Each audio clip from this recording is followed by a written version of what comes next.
You know, there's a lot of people going up and down this road this morning that are dreading getting to work. And I don't have to do that.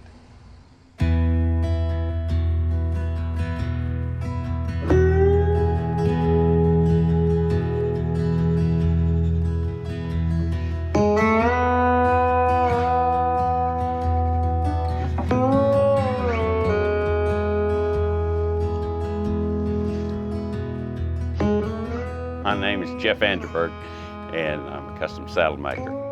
I get up Monday mornings and I don't dread coming to work. I get to come do what I enjoy doing.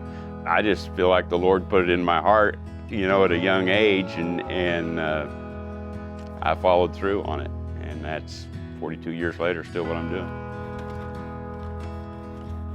When I graduated high school, came to Amarillo, went through the saddle making course at TSTI, and that was where I got my start in saddle making. Got married in February of '79 and moved to DeSmet, South Dakota, where I worked for a man named MC Lee in a saddle shop for a year, and basically was an apprentice there. He was a very meticulous and talented saddle maker. He had a way that he wanted the leather to wrap around the horn and come up on the bottom of the horn cup. In his mind, that was the best way to cover a horn, regardless of somebody saw it or they didn't. He knew he had done his best job. That was the lesson that I got. You know, when you do a job, try to put your best effort in. Sometimes it might mean, hey, I'm gonna tear it down and do it again. That's not the way it should be.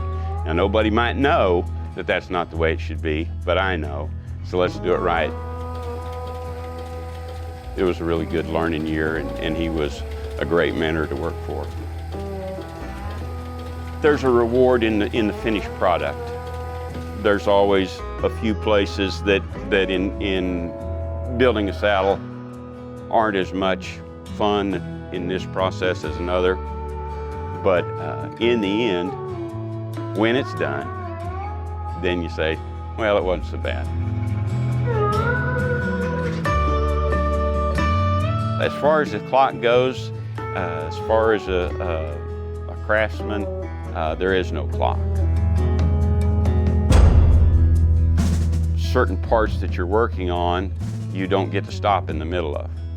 So 5 o'clock comes and I've got an hour left on what I'm doing, I'm here for another hour. The first year that I was by myself here, which would have been 1989, I really overbooked. And so my wife helped me in here, Sandy, but we would start 2 saddles and I would come in the shop at 6 o'clock Monday morning. And you know, our day would go to, I'd usually go home for supper at 6 and come back and work from about 7 to 10. And you'd be back here 6 o'clock the next morning and do the same thing over again. And that went on from April of 1989 to December. Sandy and I made 95 saddles in here. And that was a grind. There was some long days and hard nights. Very little rest. One thing that I have gained from my job as a craftsman is the fulfillment in the finished product. And it's not always the monetary value, because my name's stamped on it. I need to give it my all, and then when the product is done and goes out the door, I feel good about it. That's rewarding.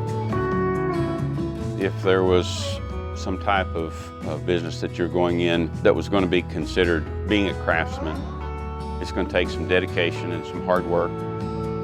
This is kind of an extension of who you are. Put your best effort into it. Know all you can about what you're doing. Study it, learn it, be honest, make your word mean something. Just know that if I give hard work to it, dedication, put the talent, whatever it is that God's given you, into it, you'll probably come out all right.